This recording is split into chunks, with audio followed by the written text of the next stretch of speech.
Yeah. Look who's back in the billing, man. What's good with you, good sir? Live from the lower layer, man. Feeling good. You know what I'm saying? Shout out to everybody that's tapped in with us, always connected. It's been a while, but we here nonetheless, man. It's the RSC, the Almighty. You know what I'm saying? Much love to everybody. Peace to that brother Blaine Bug. I was actually trying to grab the fucking the flipping cup. Mess around and grab a regular black blank cup. Yo, my man got What are the odds that, like, of all the cups, I was like, oh yeah, I'm gonna get the RSC cup. I just grabbed a random black cup. I'm gonna grab mine right now. It's behind the computer. I was like, yo, I know exactly where this cup is at. I grabbed the stack and I'm just looking at it, and I just looked at it now, like, wait a minute, where's the logo? Oh, it's just the all black John. Yo, where's the logo? It's very funny. I literally looked at the cup like, did I wash it off? Damn, I know I ain't used that much. But where's the logo? It's hilarious. Yeah, it's literally that just reminded me, man. I forgot. I gotta send it to your man. Oh yeah. He literally showed me another one, just like, yo, bro. Yeah, I done scrubbed it off. Now it went from like how it was when I sent it to you to like, yo, it's literally just this. Now it's the black cup. Now it's the black cup. You know what I'm saying? So shout out to everybody that got the RSC black cups, man. We appreciate y'all for real. All right, here we go. Bang. Cheers, King. Cheers. All right, man. So we do a little old school, man. A little survey question, a little intro survey. Why not? I got a good one. What's a random either wrestling move or gesture or something that you find yourself doing just in regular life? Like walking around the house or out while you're out, you know, like what's something random, like you just randomly like too sweet the fridge or something like that. Like what's something random that you do wrestling? When I hit a parlay, I'm instant Dave Bautista. Nah, bro. My man throws the phone down on the couch next to him and just hits the yeah. The random Dave Bautista talk. Like, why am I doing it? Why am I doing this? It's hilarious. I just find myself literally just doing this like he coming out to the ring like I walk for miles inside this pit of danger. Like that's literally how I be feeling after I hit a parlay sometimes. I definitely do that for a fact. That's hilarious. Nah, I was just hitting the Jeff Hardy like I was making dinner earlier. I was stirring some pasta and hit the one time. Now I find myself doing that sometimes. I literally just why am I doing this? I don't know why. I'm shaking my arms like this. I couldn't explain. If somebody walked in right now, I couldn't explain what this even is. You know what I mean? Someone walked in on me doing my parlay Batista shimmy. They'd be like, are you shooting at me? What are you doing right now? Look, they probably like, yo, you should probably close the phone because whatever this relationship is that you have with this app is not healthy. Like you're out of control, sir. He was weak for that whole moveset. I don't know what that like. I guess he was shooting the gun. Like, was the bazooka like? I don't know. I don't know what it was, but it's Batista he just did too much with his hands. Like he'd hit the little gun and then he'd do all of this and like he hit like 5 moves before he like hopped up on the apron. Yeah. Like, you're not in the ring yet, sir. You just spamming taunts. Funny enough, man, I know he's done, but I would still love one more Batista cameo. Not a wrestling match, but just one more just for the culture a little bit. You know? I know he didn't pop up for what's it called? Triple H's the Hall of Fame. Yes, he made mention of that. So, you know, I would have loved to have seen Batista for that, but you know, you got to shoot movies and all that. So, it is what it is. Yeah. All right. Peace to y'all, it's the Ringside Club Paul. A.O. Blaine Boogie, Chad Law. The power's back, triple power bomb. The big dog trio in the stream, y'all. Go outside, hit the venue guard. It's all love when you see us, Lord. Back to the pad, on air for the pod. Ringside Club, intro to the squad. Let the show start.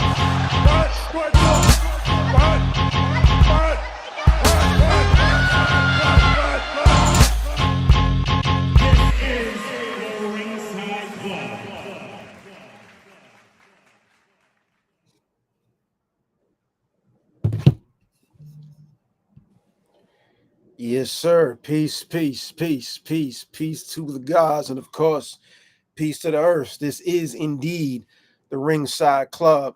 I believe, if I'm not mistaken, what episode number is this?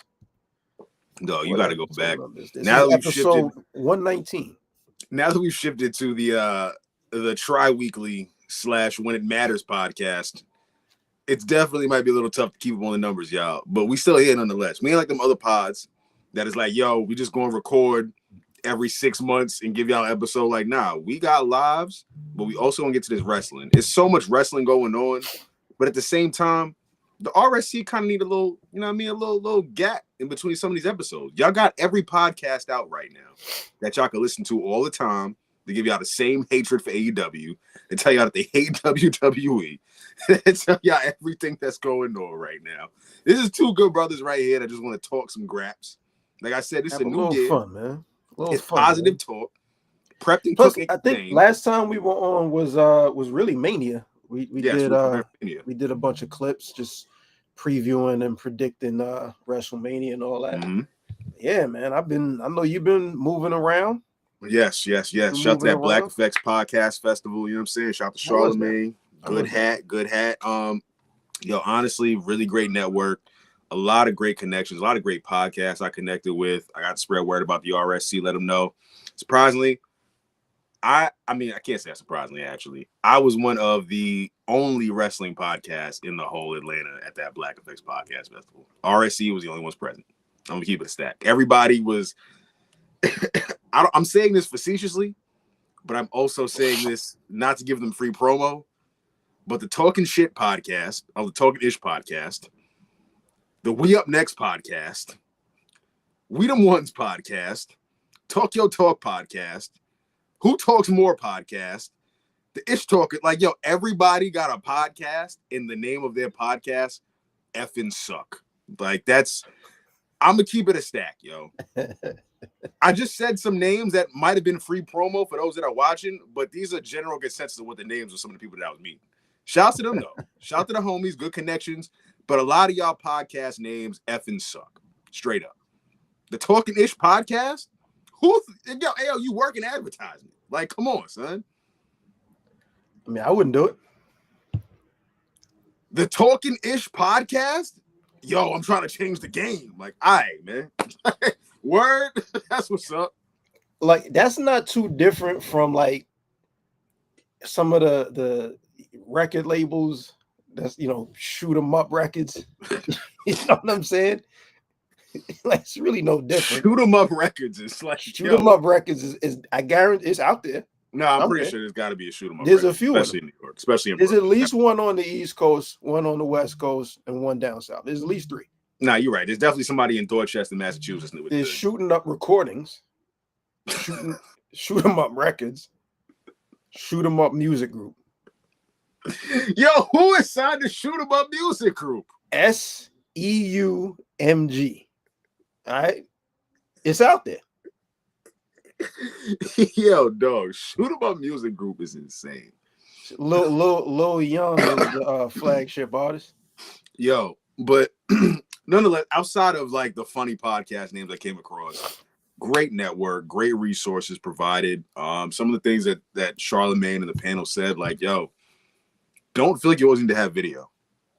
It's okay because the audio podcasts are killing still. Like, they are predominant and crazy enough over the video. Like, because people are driving, they can't watch at work, but they're listening. Right. So if you are doing an audio podcast, even to myself, yourself, like, it's been stated that audio podcasts will continue to outlive and thrive in the podcast space. So don't feel like because you aren't doing an audio podcast or doing a podcast in general that you're losing. If you're doing an audio podcast and no video, you're actually jumping the line compared to most because you're actually doing content. You're still in the race. Like, you're jumping up because you probably have less overhead, less edits, less wait time. You're just recording, shooting them out, and you're good. So chances are you're probably winning more than some of the video podcasts. So don't feel like because you aren't a video that you aren't thriving in the podcast space. And I thought that was a really good reminder. Like, coming straight from Charlemagne, like, and crew. So that was a good reminder. Know your market, know your age group. 55 and older, they love some podcasts. So I think that's another reason why I'm glad that we started to keep it clean, because a lot of the older folks that tune in do appreciate video and audio podcasts. This is now becoming something for elders to listen to and enjoy, because they want to have more content, as they're going about their day as well too. Like, a lot of the young cats might not listen to podcasts, but I tell you what, that 45, 50, 55, whatever you're doing that's niche, they're going to eat it up. So I thought that was some great tips and some great reminders from the Black Effects Podcast Festival. Shout out to Charlamagne the God and the crew. You know what I'm saying? Shout out to Wayno as well too. Connected with him as well. It was just good, man. Good links out in Atlanta. Like I said, like, really good tips. If you've been, then it was a great network. But shout out to everybody that I connected with, man. And if you are one of the podcasts that are just generic name podcasts, like, salute to you, yo. Like, you know what I mean? You was out there in the field hustling. You had your merch, you had your cards, you was hustling. Granted, your name might not be, you know what I'm saying? Like, your name might not be the most memorable, but you were still out there doing your work. So I salute to y'all. It was a great network, and you know what I mean? I'll probably be there next year. Next year, I think you should come tap in, bro. I think it'll be a really good look, especially get the hats on for sure. Yeah, they was loving the hats. When I say I was so niche in there as the RSC, they had no idea how to react to the hat other than, yo, this leather is crazy. Disregarding everything on top.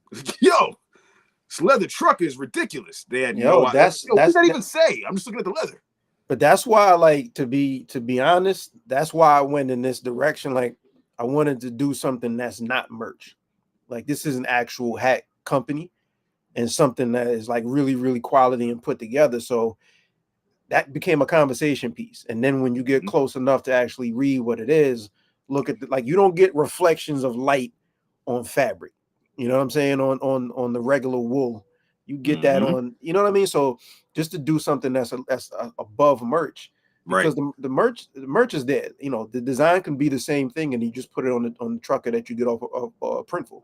Right. But I wanted to do something for that reaction right there. Exactly, for that reaction. The reaction to the hats was A1 in Atlanta. But like I said, it was so minimal with the wrestling that they were just like, what's going on? Like, what do you do? I'm like, yo, we got a wrestling podcast. Like, check us out, the RSC. Just promoting everything going on within the brand itself. But people were just admired by the hat because it just looked clean and it was leather, a leather trucker. Of all the hats that people saw out there, it wasn't a leather trucker. So it was good to see that. I know I definitely confused a lot of people. They're like, everything is pro wrestling.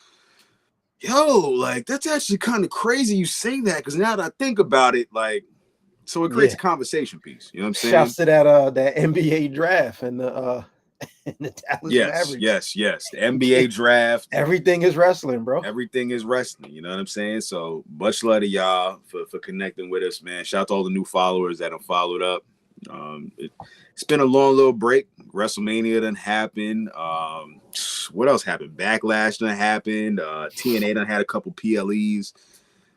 It's kind of been pretty mundane for the most part as far as the redundancy. Like, it's a little reset, but it's just nothing too exciting for me right now, I guess. Outside of our topics, I'm not like wowed by wrestling at the moment. I don't know. I'm enjoying a good chunk. I got coming off a birthday. How was your birthday, bro? Like, yo, shout out to everybody that wish love, man. You know what I mean? 33rd birthday. It was a good, calm birthday. Just spa, dinner vibe. Nothing crazy. You know what I'm saying? Just enjoyed, actually went to the movies. Saw a doubleheader, pause. I saw The Accountant 2, and which was really good, Ben Affleck. And I saw Sinners, which was a vampire slave musical comedy, almost fit for Lifetime. It was an interesting movie, nonetheless. Salute to everybody that's seen it. I think everyone's kind of gassed it, but I'm not wild about it. But I understand that there is meanings and, the breakdowns of it. I get it, but I just don't think that if the cast was what it was, this movie would be as remarkable as people say it to be. So I saw Sinners. Probably won't see it again. I'm gonna keep it a stack. I'm gonna wait till streaming. I'm gonna wait till it hits stream. I know I'm always outlier with Ish, but it wasn't for me, man. I mean, and I get everyone says the greatest movie of all time, but people said it about Citizen Kane. and that's almost a terrible movie. That's a pretty terrible. I can't call it like I really did want to see it in theaters. I just been busy. Oh, you ain't seen it yet? You one of them ones? I haven't seen it yet. Oh, you one of them ones. I haven't seen it yet. That's gonna be one on as soon as it hits streaming. I don't even know if it's in theaters anymore. It is, bro. It's the theater was packed, and I saw it on Saturday. So the theater is still packed. So everybody's going to see this movie still. Yeah. Like I said, Vampire Slave musical comedy fit for Lifetime. Like, take that and break that down as you must. But I just feel like this movie, outside of the cast was cool. I don't think Michael B. Jordan needed to be a twin. I don't want you like. I understand why Jonathan Majors could have been here. Like, supposedly he was supposed to have been the other guy, but like I get why. Like, he could have been the other guy. You didn't need a twin. Vampires. I saw the motif with the music industry, with the jazz and the blues and the music. Cinematography and the music was A1. But overall, it was just a lot of dialogue. Like, just so much dialogue, bro. Like, I get it. 2.5 hours, but an hour and 45 of dialogue is insane. Yo, dog, where's the action, man? Where is anything enticing outside of some dialogue? And I'm not saying this. It's got to be, you know what I mean? What's the action? My man said it's an episode of Raw.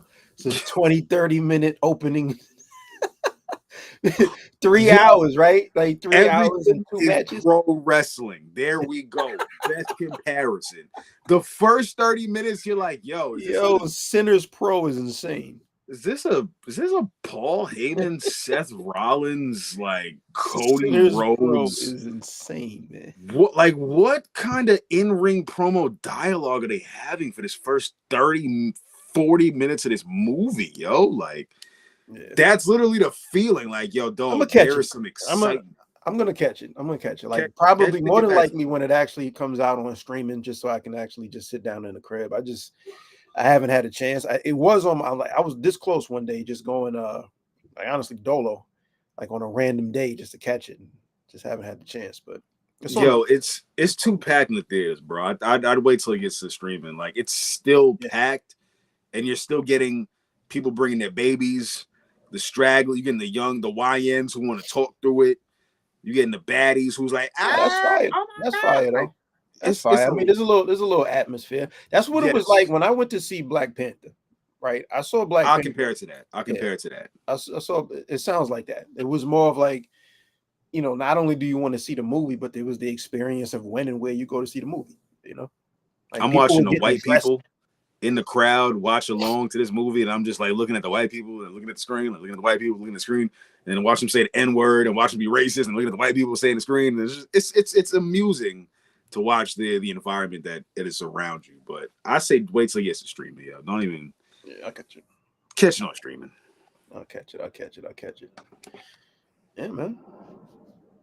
I mean, you know, I've been busy. Nah, man, you've been cooking. You've been cooking. Doing a couple of things, man. Brother's been cooking. Yeah, I got I don't have the hats yet, but I'm in production on the next drop. Next part of my fresh hat is in production. Got to figure out the next wrestle hats drop as well. I want to get one of those. What you thinking of next? I don't know. I'm thinking it could be this hat, but another colorway, or maybe we figure something completely different out.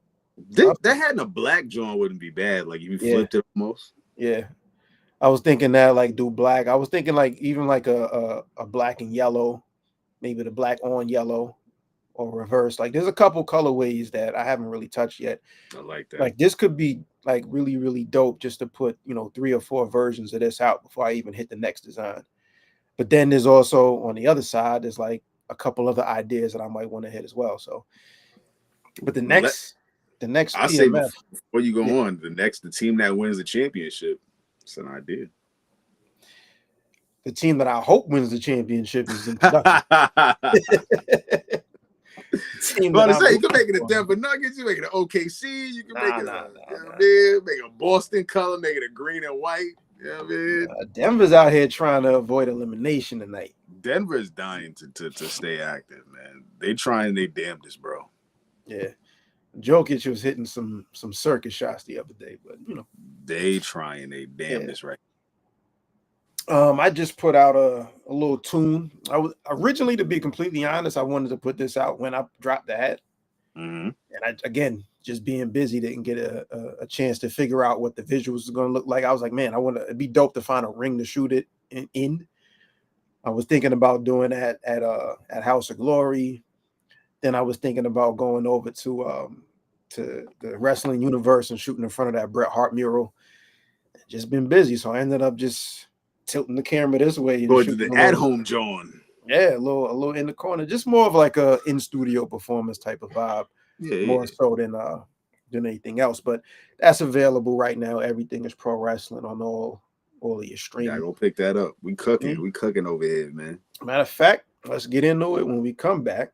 I'm gonna play that right now. When we come back, let's get into a little bit of the news items and then talk about these federations, man. Tyson vs. Paul, Netflix on the TV on the wall. That was a collab, not a fight at all. He told Mike, if you want the bag, play along. Jake didn't have to dodge a bullet or weather a storm. As sure as my name is A.O. If that wasn't a work, he would have been K.O. Is it a shoot? Is it a work? Is it a fable? Hold up, here's another angle. 9-9-50 drop, how to rob it with Showtime. 2K shot 9 times, almost flatline. Dropped by the label, got low like nap time. Got a new gimmick, met Eminem and got baptized. Now he's the rapper that might die, get clapped at any time. Get rich or die trying. Survived the shooting and made it work. Turned the shoot into a word. 50 Cent and Stone Cold. How to rob Austin 316 promo. 50 shots, Steve Austin dropped, broke your neck. Both of them got back on their feet, earned respect. G-Unit radio was for the streets and it had the same effect as Steve stunning Vince and MSG. The Shady Records deal was the Royal Rumble win. Ran an angle with Tyson like I started the song again. Get it? Is it clearer to you? If you see it in public, is it really the truth? If you got a gimmick, you can make them signatures move. Need to know how to promo, need a signature move. See a heel turn every time you turn on the news. Blame the booker if you're ever confused. Burn it down in 4 words, all you're left with. Everything is pro wrestling. I can tell you a secret that everybody knows. Follow my flow. I can tell you a secret that everybody knows. Follow my flow.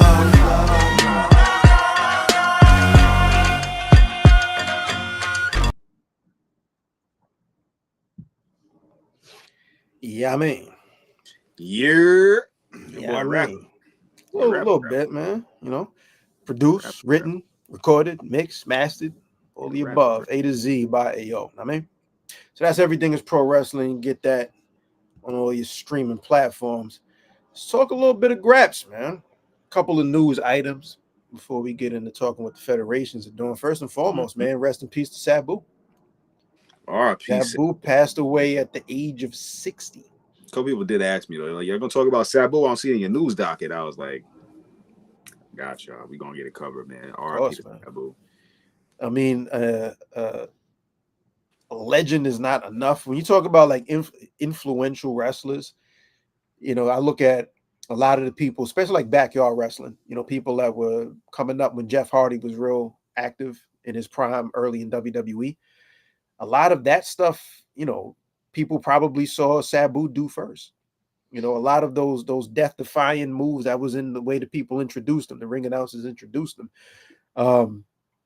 I mean, this what can you say about Sabu, right? Like, if you think about ECW and you think about a lot of the people that are so synonymous with ECW that you can't picture ECW without them, you think of the Sandman, Dreamer, Raven, you know, Taz. There's a few names right there. Sabu is right there at the top of that list. You know, Sabu is absolutely at the top of the list.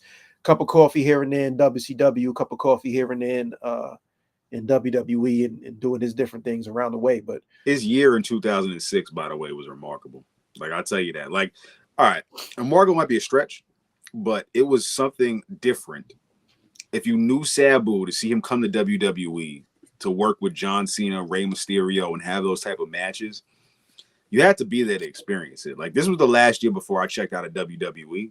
So, like, Sabu jumping in and having a WWE title match against John Cena. Like, at that time, I was like, this is so random. I was like, Sabu's challenging John Cena. Sabu and Rey Mysterio, one of the best matches on ECW One Night Stand, by the way, ever. Facts. So I just think Sabu is definitely one of the hardcore legends that are out. Like, it's crazy to watch what happened in GCW with Joey Janela, their last match, and then to hear what happened, like, shortly after. Crazy. Yeah. Like, I saw some of those clips. I mean, listen, he's 60 years old. Somebody that's 30 years old, 25 years old, taking some of those bumps. It's almost poetic how that was his last match. Like, he had to have known. Whether he did or didn't, I never heard about him being sick. Maybe he was, maybe he wasn't. I don't even know what the cause of death was. Yeah, I don't know what his cause of death was. I just woke up and saw it online. Right. But like, I saw a clip of an interview. It was one of those kayfabe commentary interviews that he did a number of years back. And the same dude that co-hosts Kevin Nash's podcast right now, I think. Yeah, that's his man. Yeah. He's pretty good. He's good. He's chill. Yeah. But there was a clip the clip that I saw was saying something along the lines of, do you want to die in the ring? You know, it was like legit just asking him, like, do you see that as a way that you would want to go out? And Sabu was like, not that I want to, but damn, think about how honorable that would be to do. Like, literally to die on your sword, doing what it is that you do best. You know what I mean? So, you know, whether the last match with Joey Janela did or didn't have anything to do with him, like, that was because that was obviously his last match at this point. That's the most Sabu way to end your career. It was going to be his retirement match one way or another. You know what I mean? So, and then like the same week that the Dark Side of the Ring episode about the Sheik, who was his uncle, dropped, you know, and how, which I didn't know that much about the Sheik. I had no idea. No clue. I knew that the Sheik trained him. I knew that he was the Sheik's nephew. I knew he also trained Rob Van Dam, and I knew he was a wrestler. Other than that, I really don't remember knowing. Oh, I know for a fact I didn't know really all that much about him. So, you know, just understanding like the psychology that the Sheik brought to the table of almost like method acting, right? You know, like kayfabe to the 10th power. Like everything that I do in and out of the ring is going to tie back to this character. And he, you know, he was another guy that was doing death matches into his 60s. They talked about a story where I think his last match, he went over to Japan and did a fire match, fire barbed wire, something like that, you know, and ended up coming back home with 3rd-degree burns. Sheesh. I don't know if that was his last match, but the point is, like, it probably should have been at that point. He probably should have been. Yeah, he was up there in age. If I'm thinking about memories of Sabu, the first one that comes to mind, to be honest, is when we saw him over in 4th Rope. You know, because that was the only time that I've been in the same building to see classic. That was a classic. To see Sabu. You know, I saw a lot of those the triple jump, you know, moonsaults, the triple jump leg drop through the table on John Cena. I think that was the match we were just talking about. Like, there's so many highlights. There's a match I haven't had a chance to watch. It was Sean Waltman back when he was the Lightning Kid versus. There's been so many variations of a kid. That was like super. I think that was like early, like the first joint. But I haven't had a chance to watch that. But, you know, we're talking about probably 91, 92, 93, something like that. And the caption, I saved it on X, was, man, like, think about what was going on in 92, 93. There were people that saw this match that had never seen anything like this in the United States before. Sabu and Sean Waltman. You know what I mean? So rest in peace to that man, Sabu. Obviously a legend. R.I.P. to Sabu, for real. Yeah. So that's on the docket. Jim Ross announced that he's diagnosed with colon cancer today. That's crazy. I was literally going to a Jim Ross. His Inside the Ropes. I don't know if you peeped that, but yes, definitely. I didn't. Yeah, no, I didn't. But I mean, we get into that. But like, just, you know, sending well wishes and speedy recovery. Hope everything shakes out right. He said he was scheduled for a surgery, I believe. But, you know, he's 73 years old. Haven't seen JR in quite some time. But, you know, speedy recovery and well wishes to Jim Ross on that diagnosis. I think it's safe to assume we won't be seeing him at Double or Nothing or hearing him at Double or Nothing based on what's going on right now. Yeah, more than likely. Yeah. But definitely prayers up to the OG. You know what I'm saying? One of the voices of our childhood. He just did Inside the Ropes. A couple of key takeaways I'm going to bring up real quick. He's not shocked Cody Rhodes left AEW because Cody could actually realize his potential in WWE. He's in AEW to get his money. Jack Perry was scared ishless of CM Punk, and Punk should have waited until after the event to scrap with Perry. Some of the recent takeaways. I saw that tweet, and then I saw somebody in the comments was like, "Well, this has a slant to it, don't you think?" Then I saw another comment that was like, "Yeah, JR doesn't give a, he doesn't care anymore." Yo, it's like he's only there for like a cup of coffee to do like one match, so it's like, at that point he could just come through and just talk his itch. And as you see from Dynamite, he ain't behind the monitors and gorillas. Like, he ain't there. That's Jerry Lynn and Sanjay. So it's like he's just coming through to just watch the product and commentate like the rest of us. You know what I'm saying? Like, he there he there once a month. Like, he like, yo, this is what I'm seeing. This is it. I just came in. I'm not here every week. I don't know what's going on. Like, I'm watching this like you're watching this. I'm watching this like y'all watching it. Like, this is what's going on. Like, so I take some of his word.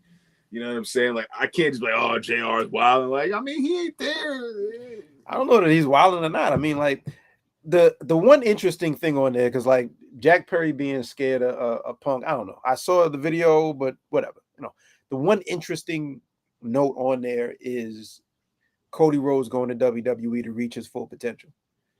And I can't say that I disagree, right? Because I think, again, because there's such a difference in presentation, like WWE is the place you go to make your name as big as possible. Right. And I think that's really what Cody wanted to do. Cody Rhodes is Cody Rhodes right now because he came back and there's a difference in that presentation. It's the same Cody Rhodes character. The tights are the same. The music is the same and all that. But the way that he's presented there is different because there's a difference in the way that AEW and WWE produce their content, which is dope. We get an oppressor and I get to talk to Cody. I really want to ask him, like, would you have, like, trying to reword it. It just lost me for a second. Him coming back to WWE, was this by design? Like, did you always think you were going to go back to WWE, even with you creating AEW and having the run you had in AEW? I don't think I've heard anyone ask that question or answer that question. Like, did you expect yourself to go back to WWE? If I'm not mistaken, he's said that this was always his goal to come back. But I take that with a grain of salt. Number one, because nobody really knows, why he left, right? He says he still has a good relationship with the Bucks and all of those guys. So that means you're kind of led to believe there was a falling out of some sort with Tony or disagreement. Could be creative differences. They could probably still call each other for birthdays and holidays, but I think my direction should be this. You think my direction should be that. So I'm going over here. Whatever. Right. You know what I mean? Not that there's beef. I see things differently. He said that it was always his goal and it became part of his storyline. I've always wanted to hold his title and that kind of thing, but it's a fair question, and I don't think you would get a straight answer I don't think we're getting a straight answer until he hangs him up. Retires, then, yeah. 100%. And then at that point, it depends on, are you taking a backstage role or not? Because if you're taking a backstage role, you might not be all that really honest not either. talking. Yeah, you're really not talking. No, I get it. I definitely get that. I thought that was a good takeaway. I mean, nothing crazy. It's just a quote that came across the timeline. Like I said, the interview was fresh. JR just announced his colon cancer, so we wanted to just make mention of that. Good old Jim Rowe. Speedy recovery, that man. Speedy recovery. Speaking of speedy recoveries, Jake the Snake Roberts just had a successful heart surgery, so he's on the mend. He said he'll be back as soon as he can get back, but didn't know he was having surgery, but I saw that he had it and it went good. It went well, so. We saw Roosh without him on Collision, so I would assume that, something was happening, and Roosh is still moving and shaking. So that was such an odd pairing anyway, that when I do see him with him versus when I don't see him with him, either way, it just feels out of place. You know what I'm saying? When I see him there, it's like, why is he with Jake the Snake Roberts? Yeah, when I don't see him, but then when I don't see him, I'm like, yo, isn't Jake Roberts supposed to be? And then either way, it just doesn't make sense. Trading Roosh for Lance Archer, I think, was mad funny. Like, yo, dog, I'm going to get rid of this jobber and I'm gonna just bring in this other guy who's like kind of a jobber, but like he still like doesn't speak no English, so like I don't understand him at all. So it's just mad like funny how they just swap each other out like that and just came through with that. And now Lance Archer is the fake muscle of the Don Callis family, which is a human size height chart, if you will. now that it's Rocky Romero and Trent Beretta, Kyle, Takeshita, Don Callis, Lance Archer, they are literally just the height chart you see at the doctor. Like you just go one, doop, doop, doop, doop, and you just go all the way up. So what a remarkable group that could be. I like them, man. They're booked and busy. Willow resigned with AEW.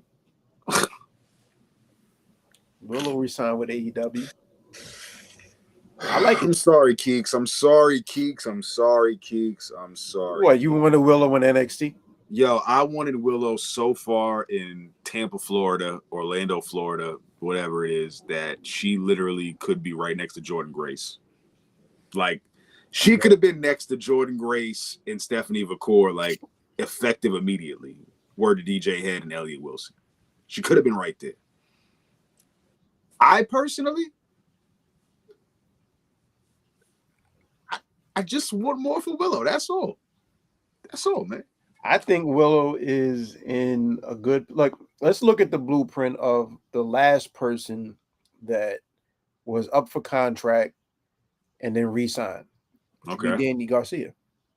Danny Garcia re-signed and won a title. The difference between Danny Garcia and Willow, if that's the same blueprint, is Willow has been in higher profile matches and feuds and programs. You don't think Danny has been rubbing shoulders with some of the best, though? Willow's been in higher profile matches and feuds. He was in the Inner Circle. He was in Anarchy in the Arena. He was in Blood and Guts. Right, but Willow has the distinction of being the first woman about to be in a Stadium Stampede match, right? Willow has had some of the most clipped like hardcore matches. Like that's a specialty of hers at this point. If you think of hardcore women's matches as far as AEW goes, you might say like Thunder Rosa and Britt Baker had like the first one, like the Lights Out, but Willow's been like the master of that, right? And then there also hasn't been like that marquee title win for her yet. Fair. And I fully believe that it's coming. Like again, like I think the other part is because it's also a smaller pool there, right? So when something big happens in the women's division, I think it reverberates a whole hell of a lot more because you're talking about, you know, like 1/6 of the show. You know what I'm saying? So again, there's the Mercedes win, which I'm gonna die on the hill if she's the one to beat Mercedes for the TBS title. Okay.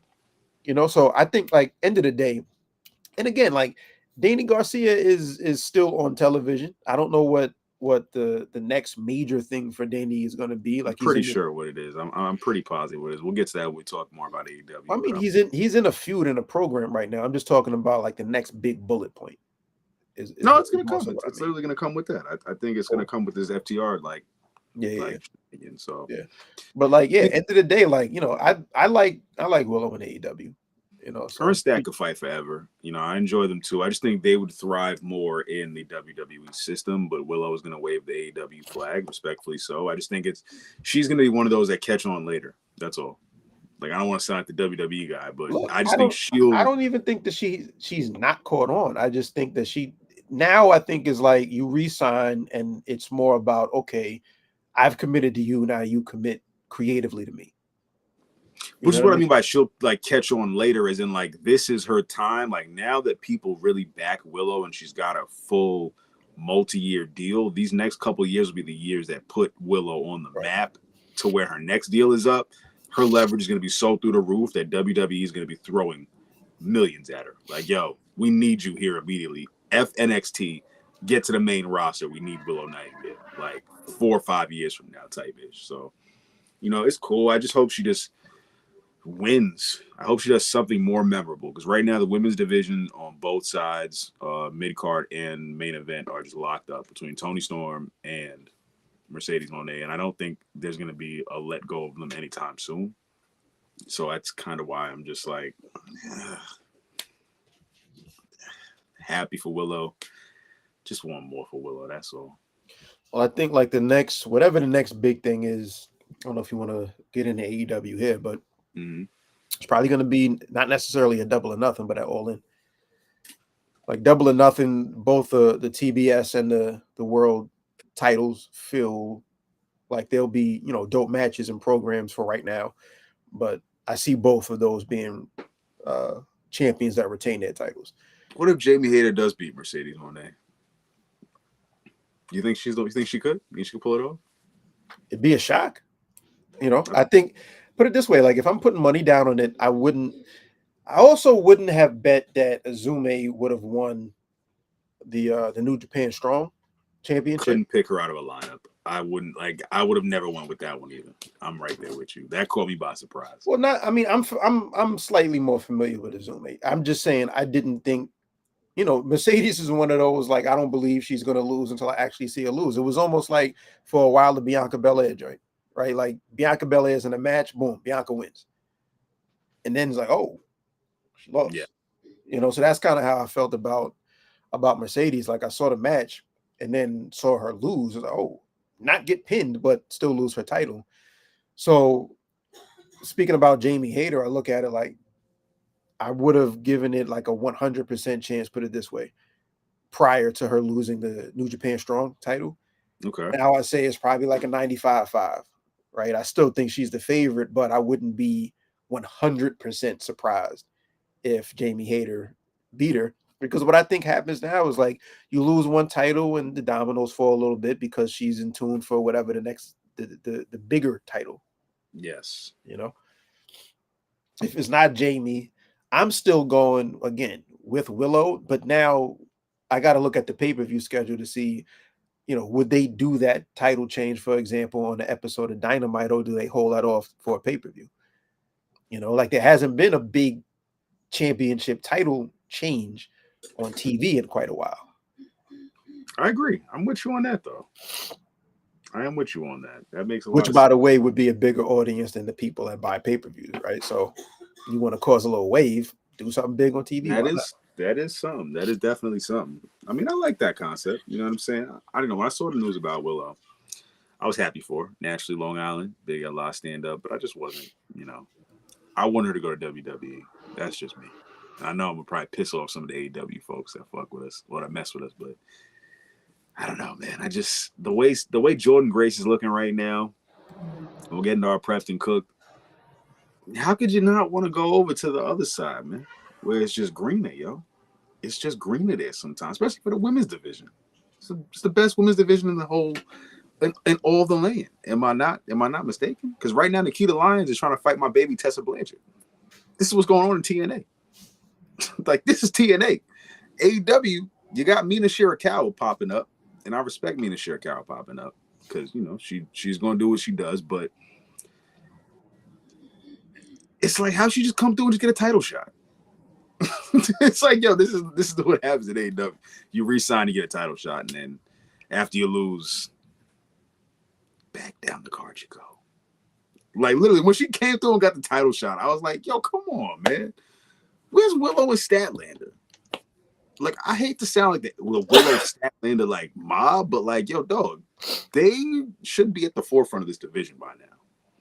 And I'm not wilding for feeling that way. Salute. So yeah, like, I don't feel like I'm crazy for feeling like Stat and Willow should be two of the focal points of all the women's division, whether it's the TBS or the main event world title picture. There shouldn't be new Joshi's coming in and just taking a spotlight and they get title matches. Like, Long Island bias perhaps, but I don't know, man. It's kind of the way I was feeling just looking at that. So it's kind of where we at with it. Look, my prediction for the remainder of 2025, Willow wins a major title, has a major run. I hope she does too. I really, truly hope it's not Mercedes goes to the women's main event title, wins the women's title, and now she's got a stronghold on both belts or one belt. Once she loses the TBS, I hope she has no reign at all. Like, no reign whatsoever, and it's just now it's somebody else elevated. So that's me on that. We can get into prepped and cooked, though, since we just mentioned Jordan Gray. Yeah, I know the new flip this year, prepped and cooked. We are highlighting some of the wrestlers that are prepped for success and who are cooking right now. So prepped would be Jordan Grace. Jordan Grace is currently prepped for some success. She's got a upcoming match at Battlegrounds with Stephanie Vicaire for the NXT Women's Championship. I think that's going to be a beautiful match. They continue to have a nice little rivalry going on with each other. I just personally don't know how Stephanie retains against Jordan, because Jordan is just doing everything in her power to continue to show why she's a juggernaut. And Stephanie is so close to the women's roster that it's like it's happening before our very eyes. You know what I'm saying? So it's like this is the time for Jordan to get this W. And I think Jordan Grace, as much as I love Stephanie Vicaire, I don't want to lose the title, but everything is pointing towards, all right, time for the guard to shift again. Stephanie, head to the main roster, join Roxanne and Julia. Jordan, your time to take over NXT, the women's division. So I think Jordan Grace is prepped for success right now. How you feel? I think the last match I saw her, I don't know if this week or last week, but the match with it was some head dropping going on. The botch seen around the world, the Tope Suicida. I think that might have been. Well, either way, like Jordan Grace is dope. Period. Yes. You know what I'm saying? So, hold up. We got some. Wow. Yo, peace to the fam. Hold up. Shouts to We the boys. Shouts to Scotty. Shout out to that boy Scott, PG man. Dub. Peace to the Black Guy Wrestling Podcast, because they're about to come up on 200 episodes, by the way. Which The is guys. That's a commitment. The Sabu Kid match birthed modern pro wrestling. I gotta watch that match, man. That's kind of what I saw, right? Peace to the BG Dub, saying the family, of course. Yeah. Nolo, they did not try hard with their names at all. He's talking about the pod, the Atlanta podcast. Yeah. Yes, they did not try hard with their names at all, man. It's literally like that, man. You know what I'm saying? A lot of podcast content creators are literally just saying, yo, I got a podcast name. I got the Blessed Podcast.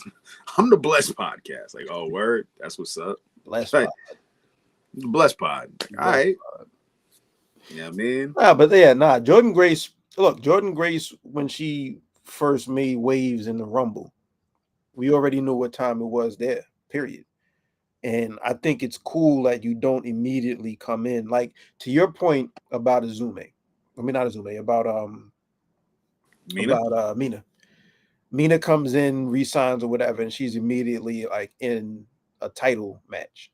What didn't happen with Jordan Grace is immediately get thrust into something that we know she's not going to win, because then where do you go from there?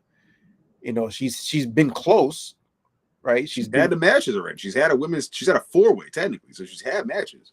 But she didn't take the pin there. No, she didn't take the pin. Right. You know, so I think that's a bit different than that one-on-one type of situation where it's just you and the champ, and then you lose, and then what? Yes. You know what I mean? So I think, we already know, like, she was the top, person in the women's division in TNA. I see no reason that between now and whenever, before she goes to SmackDown or Raw, she'll be the top person for quite some time. Like, I could see a run for her almost similar to like Shayna Baszler. Like for a while, you're just not even coming close to beating. Like, there might be a slightly competitive match, but we already know what time it is. Like, Jordan Grace is a killer. It's going to be similar to her TNA Knockouts title run. I think they're going to try to rival that, because she came in as a year-long Knockouts champion from the Royal Rumble to the NXT PLEs. So I think they're going to try to not erase, but compete and one-up that title reign with her inevitable NXT Women's title reign. So, you know what I'm saying? Like, Stephanie Vicaire came through after Jordan and then left her already. Like, Stephanie had an outstanding showing at Forbidden Door this time last year, and look at her year now. Like, fast forward a year. Remarkable year. Jordan's had a great year too, but she's been a champion already. Right. A long-time champion at that. You know what I'm saying? She technically kind of only really just lost the belt in TNA. So she's cooking, man. Well, she's prepped. She's prepped for success, I think. As far as cooking, though, I might piss some folks off with this one, but boy, oh boy, who is cooking? We could go through a Rolodex of names since we are not. Well, it's funny because we're prepped and cooked. You could really pick they're prepped for failure and prepped for success, or they're cooking with hot fire, or they are cooked. Like they're done. So cooking currently for me, and we could go so many different names, but I'm gonna go ahead and throw out the least likely and the most hated, but El Grande Americano is winning me over, man. It's cooking, bro. It's cooking. Sorry, y'all. Y'all hate it? El Grande Americano is like the hidden gem laugh that I need when I watch wrestling. Like, I didn't know I needed this pause, but now I'm like, yo, more El Grande Americano, because how did we... That is such something out of the Vince McMahon playbook that I feel like Vince himself is like, yo, how did I not think of this? Shorty G? Why did I just put a mask on him and call him El Grande Americano? I'm gonna keep it a buck. That sounds so Vince that I wouldn't be surprised. You feel me? That at some point, even though Vince ain't Triple H involved, ran it by him. Like, yeah, that was just a text message. Like after Vince left the crib one day, it's like, yo, Grande Americano. You know what I'm saying? Like, would not be surprised. Whoever thought of that? It's super Vince. You know what I like about this? What I like about it is because there's the AAA purchase. Yes. That is going to be the lifeline of that gimmick. No, he's going to be a big ass heel in like AAA shows. He's gonna be the AAA mega champion, my dude. He's not winning the title down there. Well, I think he might. To be honest, he might. But like, I think that's why they did it, right? Yes. The AAA purchase, and then they're going to create this. Like, this is a character that everybody that's a fan of AAA is going to boo. Right? It doesn't matter what luchador you put up against El Grande Americano, he's getting booed 100-0. He's the biggest American. Like, of course they're gonna hate him. So that's the thing that I really like about it is once we start to see, you know, the AAA presentation, he's going to be one of the big focal points as far as heels go. Bro, they're not bringing Alberto Del Rio back over. Nah, I think El Grande Americano is going to be the mega campeon or the whatever champion. He's going to be the heavyweight champion of AAA. This is Gable's way of having a world title, and I'm here for it. That's why he's cooking. Like, but like even still, like more so than the titles or whatever, he'll win it. It's very easy, right? Not only for long time AAA fans to boo, but then there's also like that bridge. Like we're familiar with some of the, you know, we know Dragon Lee, we see Penta, yes. But just the way that WWE books with very clear baby faces and very clear heels, at least traditionally, they're taking at least one of those programs over to AAA. So I think like that's what I kind of dig about it. That's what I kind of dig about it. I ain't going front, man. It's like I said, it's cooking on all cylinders, bro. People are like, I'm seeing the backlash online. People are like, yo, this gimmick is so dumb. Like, I can't stand it. Granted, maybe the inclusion at Backlash was kind of pointless because Penta and Dom were already having a pretty mediocre match as is. But I like it. I think he's making a great addition to the whole division, the mid-card division. He wins the Intercontinental title, whatever the case is. I think it's going to be a fun run. I like El Grande Americano, man. It's working for me, and he's cooking. So I had to say he's cooking this week for sure. I'm glad you agree. You know what I'm saying? I don't know if you agree or disagree, but that's who I think is cooking the most. El Grande. A Champions Watch, y'all. Yeah. Let's do Champions Watch. You know, every time we do a Champions Watch, we pick a champion that we've been watching for the last couple of. We go over their whole trajectory of the past, you know, couple weeks, their title reign thus far, what's to come. I'm going to start with Steve Maclin as the new and first TNA International Champion. I think this is cool because TNA now has a secondary title, their Intercontinental title. I know the X Division title is kind of like that, but there's a lot of people that compete for the X Division title that you don't really believe have a chance to win the X Division title. But the international title, I think, is a good secondary belt to give some emphasis to some guys who aren't main event ready just yet. Although the main event division itself is kind of lacking in TNA, I think the international division is that next. All right, if I can knock this division out, like if Santana can put this division in a headlock, even though he's ready for the world title picture, I think after he locks that division up, it's like, yo, Santana has to be in the world title picture now. Like he's killed it. So Steve Macklin, I don't think there's a world title reign in his future. I don't see him winning the X title from Moose. He has no tag team partner. And that's the end of the singles titles in TNA. So him being international champion, I think is cool. I think it works. He's a babyface now. People enjoy Steve Macklin. He's a good wrestler. You know what I'm saying? He's trying to work on his character and not just be the bland guy from Jersey. You know, he's trying. So I think his reign is going to be cool. I think he's going to have a Lyra Valkyria style reign to where it's just going to have the belt for a while. And then he's probably going to lose to a heel that is kind of like oh, damn, I can't believe you beat Macklin. And that will be the feud that finally has everybody behind Steve Macklin. Like, yo, I'm championing Steve Macklin right here, like to get back to the top of the international division. So I think his reign is cool. Cool title. I like the colorway. I like the belt design.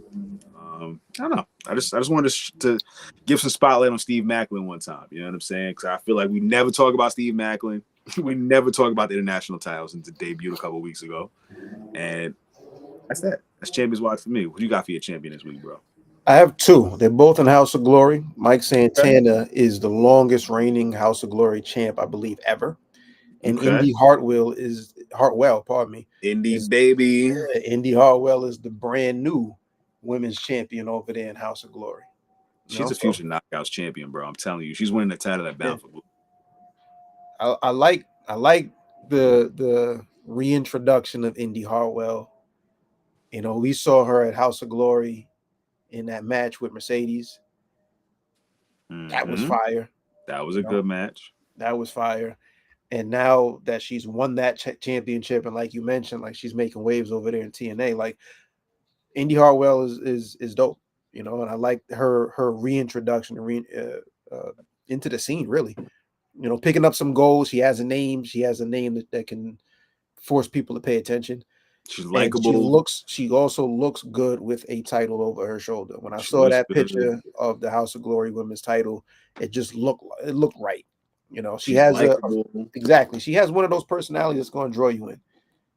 You know what I mean? So, wild card, Indy and Mike walk out of Bound for Glory this year with the women's and the Knockouts heavyweight titles. We got to get those. We got to get those tickets. Those UBS. Oh, for Slammiversary, yes. But is Santana's match, world title match at Bound for Glory? Is it booked already? No, Bound for Glory is in October, but. I think by October. Yeah, I think he's already champ by that time, but I think he wins it at UBS. That's July. You think he's going to beat Joe Henry, though? Henry's on fire right now, man. I can't front. It's tough. Joe Henry, again, like I've felt that Joe Hendry has beat my expectations as far as how long he would have this title. I know. He's beating everyone that thought. Does Cass still have the briefcase?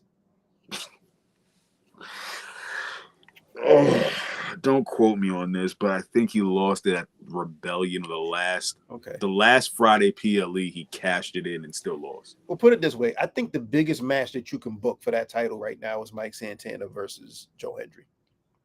But Santana's going to play heel.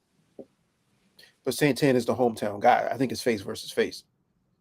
It's one of those let the crowd decide at that point, but I think they both wrestle just in a straight up one-on-one match. Nah. I don't think you think New York would pick Joe Hendry over Mike Santana? Or do you think No. Yeah. When that night at the arena, nobody's booing Mike Santana. They're still going to cheer Joe Hendry. They don't have to. Henry. They don't have to. They don't have to boo him. Nobody's getting booed, is my point. So I think like the crowd goes home happy one way or another, but I think that is the crowning moment because you give Mike Santana the hometown win. But that's the biggest match you can book. I think they do King of the Mountain If Santana were to win at Slammiversary, I think it's King of the Mountain. Like, it's not going to be inadvertently him beating Joe Henry. Like, it'll be him winning the King of the Mountain match, which is the reverse cage ladder match, which is dumb as hell. But like, why do anything all that complicated? Like, because why it's not multiple just people. It's multiple people that you can include in that match. Why not just book the biggest match you could book right now? Because you can save it for Bound for Glory. Why save it? That's your WrestleMania. You got to save it for Bound for Glory. You have UBS, which is probably a bigger arena than wherever they're doing Bound for Glory. You know what I'm saying? We got tickets to sell. All that, we have tickets to sell.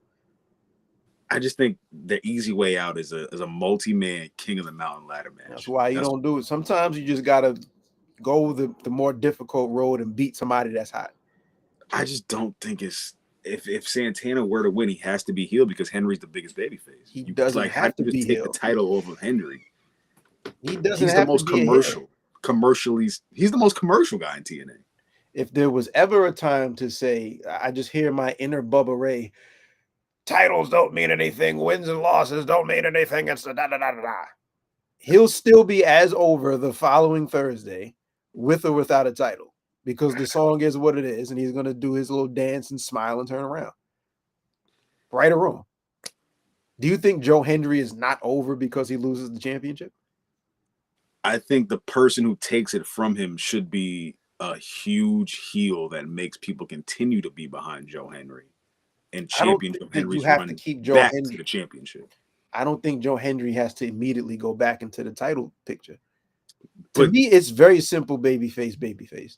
And I think Joe Hendry does something, and then you throw the curve where he'll probably come out to congratulate Santana, and then there'll be some kind of attack, and that'll force the direction of who Mike Santana's first challenger is and who Joe Hendry has to focus on immediately following. They're going to throw a diversion in there.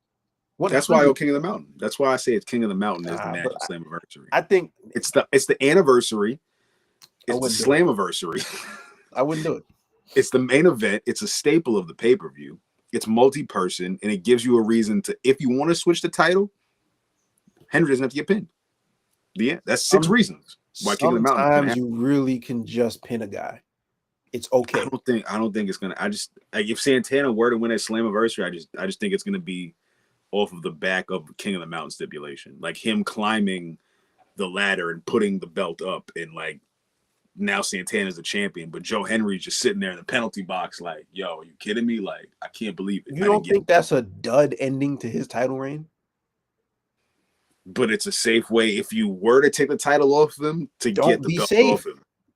Like, how about we just don't do the safe thing? Just don't take the. How about we actually just beat a guy? It's okay to lose. I just can't see them pinning Henry, yo. Crazy, I just can't see them pinning Joe Henry, yo. So we'll see when we get to UBS Arena. Yeah, I think we gotta figure that out. I was looking at some billboards too. I found that billboard that's right there on the cross island across the street. Oh yeah. That's the one right there. Yeah, I might that.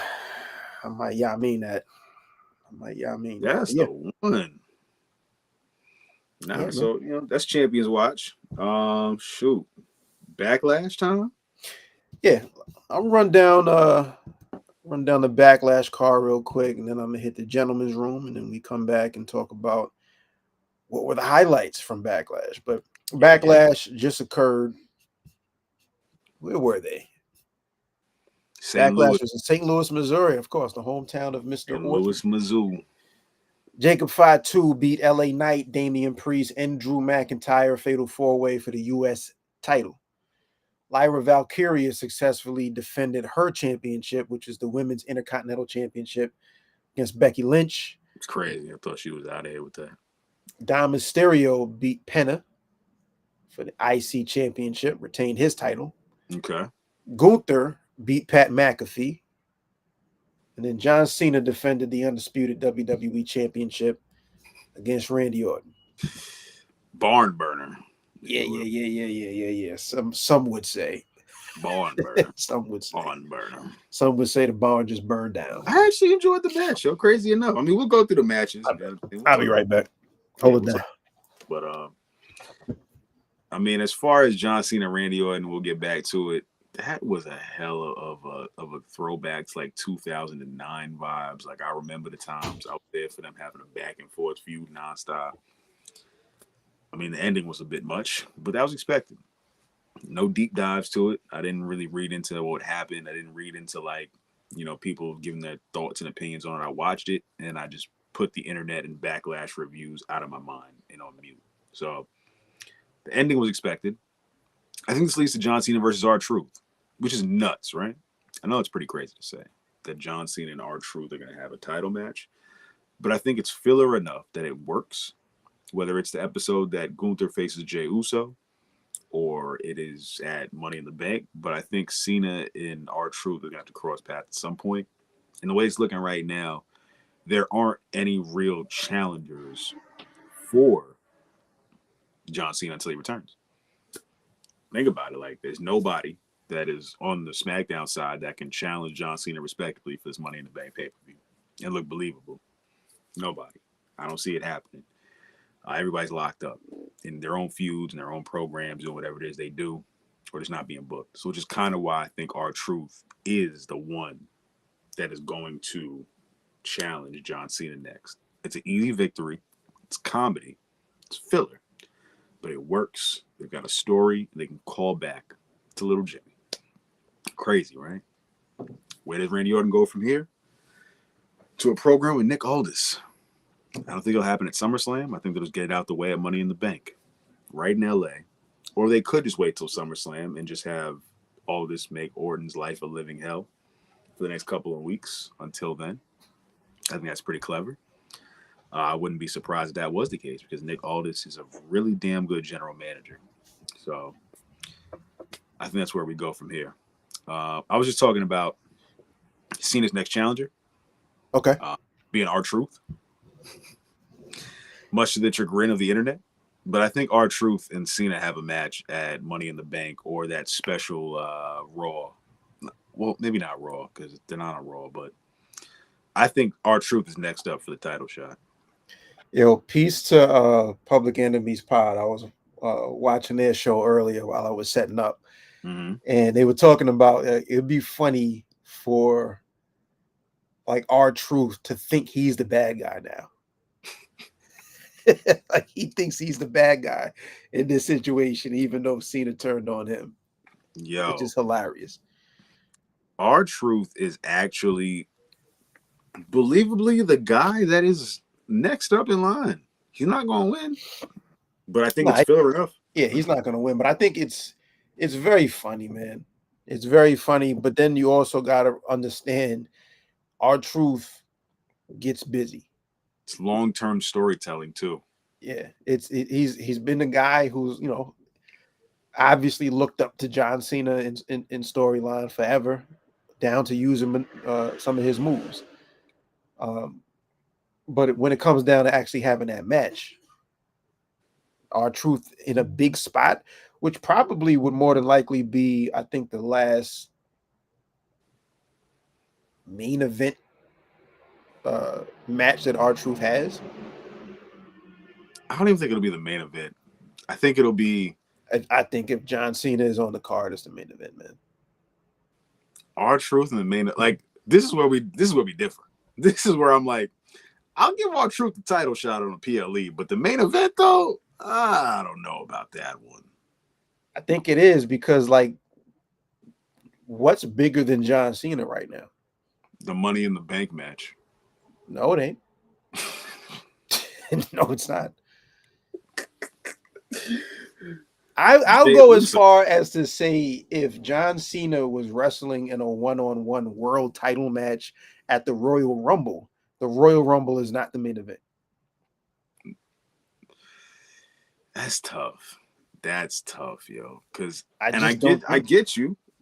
But I just specifically this year also. Like, had this been in years prior, I don't think that's the case. But I think like the main attraction, at least in their minds, is going to be whatever John Cena is doing because everything he's doing is the last time he's doing it. But is R-Truth and Cena like that is going to blow the like beyond them having a match on a PLE? them main eventing is going to make the internet implode. Like I could already feel Twitter just dissolving once they see R-Truth John Cena as the main event of their PLE. Because to me, I think what happens after that is Cody returns, which is why I booked that match. Like that's the only reason why I booked that match is for Cody's inevitable return. Well, look, that's also why you can book it as the main event. As the main event, right. Because then you hit the Cody music. Mm-hmm. Right. I could see John Cena doing something like, he wins the match and then he throws the STF back on again. Right. I like that. And then we get the Cody save. I like that. I could rock with that. Because right now I'm fine in the world without the Cody verse being active. I don't know when he returned. I think, fine. Remember way back in the olden days, right? When I said, I really wonder how long it's going to take for the fans to boo Cody. He's a go hard. I don't think this is. I just think it's just a refresh. It's just the AEW refresh. Yes, that's all. This is a refresh because during that situation with John Cena, Cody was getting booed. Everyone's getting booed against Cena, though. Yes. So you have to have him. I think it's also a combination of, we're getting the Cena, right? But we're also really, really tired of this act. And if we don't just put him to the side for a little bit and let people miss him, you run the risk of him going into different programs with people not named John Cena and still being booed. I'll give you that. I will give you that. You know what I'm saying? It's the less is more. You can miss him when he's gone. I like that idea. I'm fine. I'm cool with that. I'm a Codyverse guy. I'm with the Cody crybaby. So at that point, once we get the return, it's, oh my God, we love you. And again, I think that's probably the SummerSlam. Yes. Right? Yeah, I think so. That's probably the SummerSlam. I think John loses it. And I think I think he doesn't. I think he still I think he has a reign of the year. I think he just has a terror year, all year. So when do you think he loses the title? The Garden in Boston to Cody. What is that? What is that? December. So that basically his retirement. Yeah, I was saying this when we were talking about this earlier. So is Cena a heel does he retire as this character that we see now? I think I don't think he does. Mid-match, he has an epiphany or something, or it's because of The Rock or something along those lines. But I just think there's too much meat on the bones with a lot of this title run now that we're here. I don't care for the heel run particularly, but now that we're here, there's more than enough feuds that we can still revisit. And they're clearly saving him and Punk for something down the line. So I don't think the title's coming off him at SummerSlam. I think it's a screwy finish on behalf of Travis Scott. Oh, my God. Which leads us to Cody versus Travis Scott and Saudi. Bing, bing, bing, bing, bing. Yo, we're getting Cody and Travis Scott in Saudi Arabia. Right? Shouts to the new music director of WWE, Funkmaster Flex. Yo, dog. We'll play the same song. Hard to get a ticket for Funkmaster Flex night. Jeez. I've heard more Travis Scott in the last year than I think I've heard throughout his whole career. Bruh. Bing, straight up. Bing, I've heard so much. It's not even just that. It's the other song, too. It's another one, I think. I'm pretty sure there's another if it's not Fiend, there's another one that they're also pushing. Because we haven't had a pod since Mania, since the predictions, I haven't had a chance to say how much I laughed. You were here. You were here for Mania, right? Yeah. You watched Mania. No. You watched Double or Nothing. Ron was here. I really wish you were here so you could see how hard I laughed when we hear that synth. It's nah, they're not doing this right now. Come outside. Yo, dog, it was a 5-minute walk to the ring. The ref just said, I don't care whatever's going on, man. Let Travis come through, yo. I think that was insane. That was nuts to watch that. But I'm telling you, it was even before he started moving, it was literally the synth. As soon as that joint hit, I was like, nah. Everyone thought The Rock was going to come. That's what it was. Yeah, that was the other part. That was the letdown. It was this is clearly the diversion because Dwayne is coming right, and then he just never showed up. No, I think we potted Post-Mania because we recapped the releases. And I think the releases happened after Mania, if I'm not mistaken. Because we definitely did a deep dive on all the releases and where they're going to go. I think that was our last episode. I don't think we did we? They didn't happen before Mania. They happened after Mania. Yeah, they happened. Braun Strowman was around. We talked about that? Yeah, we talked about the post. Yeah, we talked about all the releases. Where's that episode? That was our last episode. Before we let everyone know we're going on a tri-week hiatus. Like I said, we spent mad long deep diving about all the releases, like Braun Strowman. The last episode was Final Battle last year, dog. December. We talked about Braun Strowman, where he going. We talked about Riley Osborne and bro, I don't think we. We did talk about Braun. I'm pretty sure we talked about Braun Strowman because we were like, yo, again? Like, dog, he's got to pack it up. I'm pretty sure we did, and if we didn't, Braun Strowman's got to pack it up because he ain't going nowhere else, man. Maybe we did. I don't even know, but. I'm pretty sure we did because we did talk about them releases. Our last episode we talked about everyone and where it was going with this. Cora Jade, because we said Cora Jade was going to go back to her old gimmick and probably go to AEW, and you know what I'm saying. Yo, fam, I don't think we had that conversation. Nah, we did because we ran through them. I remember I was just outside the gym because we ran through them. That was literally, I think it just happened. That's why we was talking about it. They just happened. They just got released. So that's what you know what you're thinking? We didn't. We were texting. I was texting you the names as they was popping up. That's crazy. I was like, dog. I was texting you the names as they were popping up. I don't even think you were in New York. No, I might have been in Atlanta. Yeah, I don't think we talked at all on the pod anyway. I'm about to pull the Heat channel up. No, I'm literally pulling it up right now. That's literally up on my phone. The Heat check. We're gonna see how this goes. At some point, yeah, she'll have a match with Marina, but that's not like. Yeah, I don't think we did, man. We might not. I don't think we did. The last live was the Heat check. Logically, man, if I'm coming out, especially after I would want more. Damn, you're right. Maybe we did. That was March 20th. That was before. Oh wow, you're right. That was March 20th. Yeah. Yo, it wasn't March. No way it was March 20th. Nah, this was a month ago. March 20th, dog. I'm looking at the date on the YouTube, man. It's March 20th. Was the last. March 20th was the last episode? The last episode, but we did like. Oh, we did this. You're right. We did mad clips. Shorts. Yeah, we did record for Mania, but it wasn't. You're right. We did shorts. We did. Yeah. So we haven't talked about the releases. Holy smokes. Wow. I mean, they where they gonna be. Backlash. So we had these 5 matches. We know Braun Strowman wasn't there. Yeah. I think he does have a TV show that they're doing though. That was insane, by the way. Insane. But I didn't realize that Braun has like 15-20% paralysis in one of his legs or something like that. I didn't know that either, but you could tell. He doesn't really have the mobility there. But I think like Braun is a WWE lifer. It's just one of those things where we're not going to use you for 12 months. So let's talk in 6, and in the meantime, there's other things to do. It's insane. I was surprised. He's got that deal. That's like, yo, we ain't going to use you, but like, if you want to come through for the Rumble, like, you know what I mean?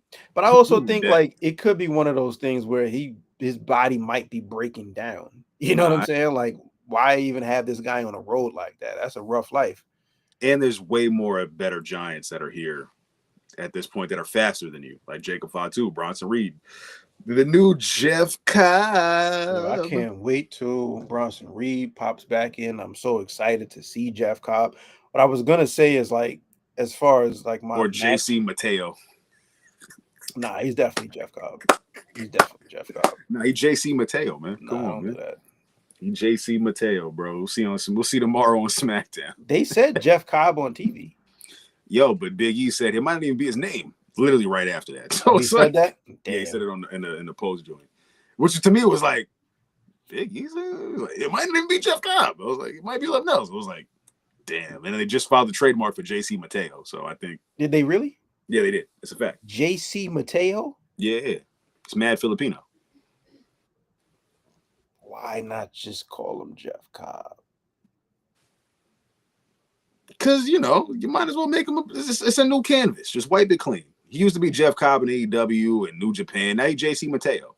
I could be Man. wrong, but we'll find out tomorrow on SmackDown for sure. I But that was honestly trademarked. think it's one of the dumbest things that AEW does sometimes. I mean, excuse me, that WWE does sometimes. It's either just gonna stupid. it's either gonna be a new NXT person or it's literally gonna be Jeff Cobb. Jeff Cobb, JC. I think it's stupid.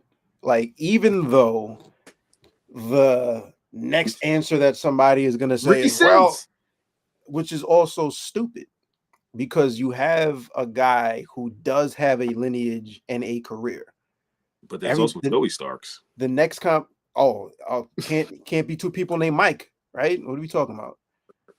It's dumb.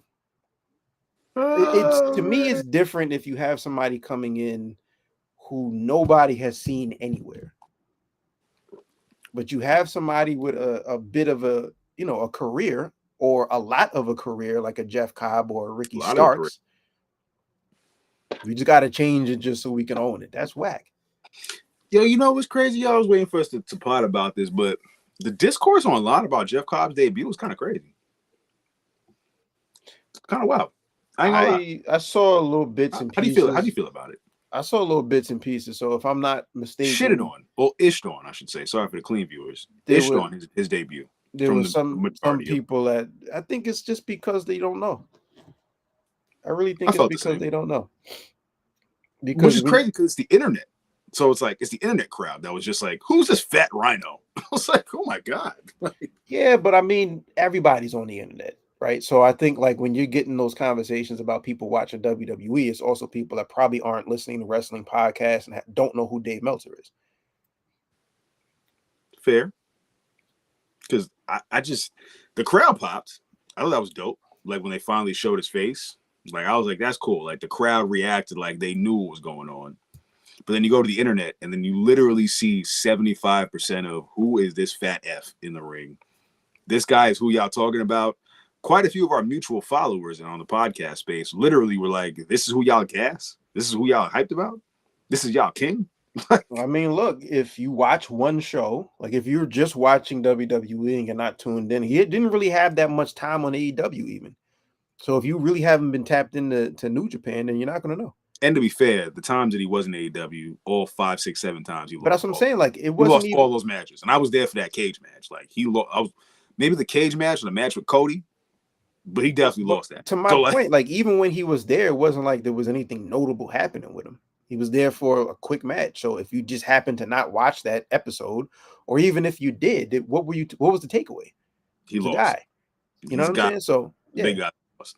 So yeah, I get it. I definitely could see that side, but I think it's a matter of this. Like Jacob Fatu, there were a lot of people that did not know what Jacob Fatu was going to bring to the table, and then they saw, and he gets one of the best reactions,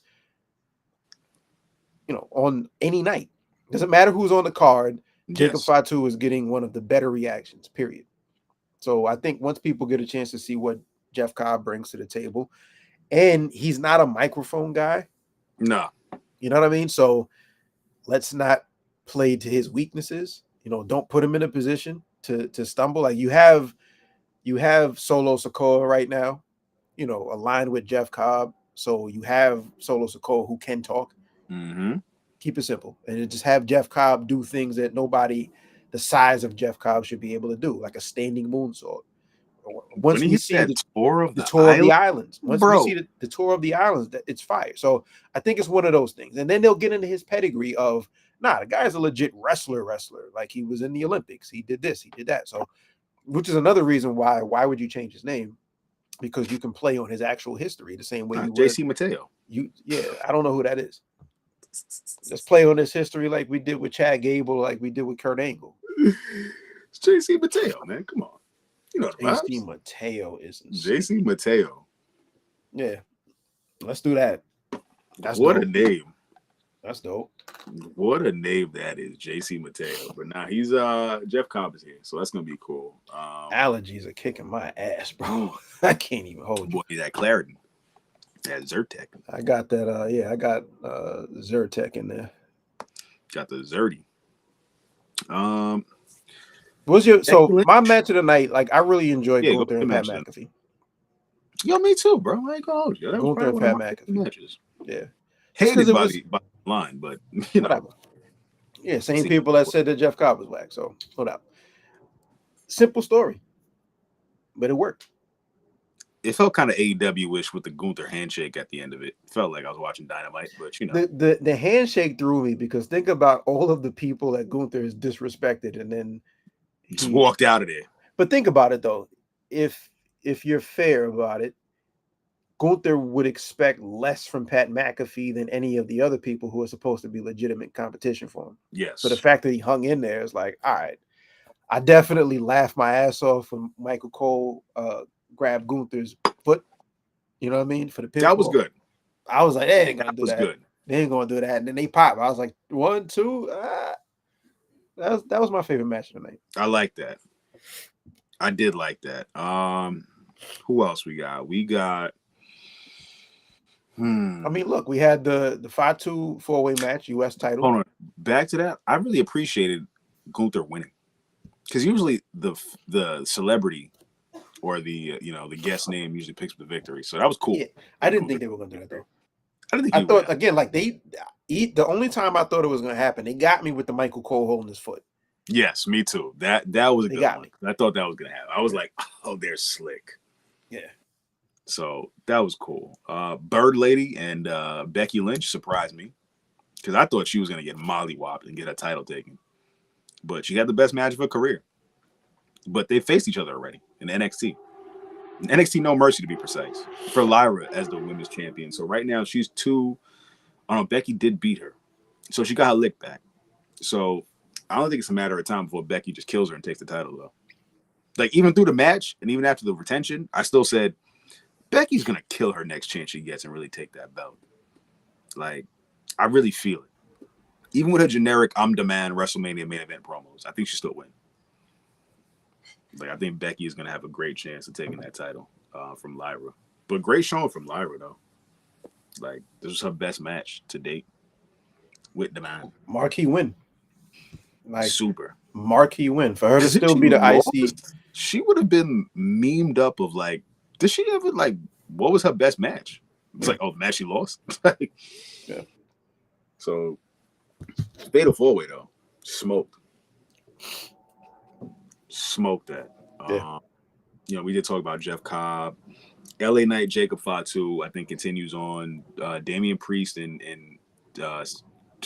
Drew McIntyre are going to be tethered together, unfortunately, for months on it.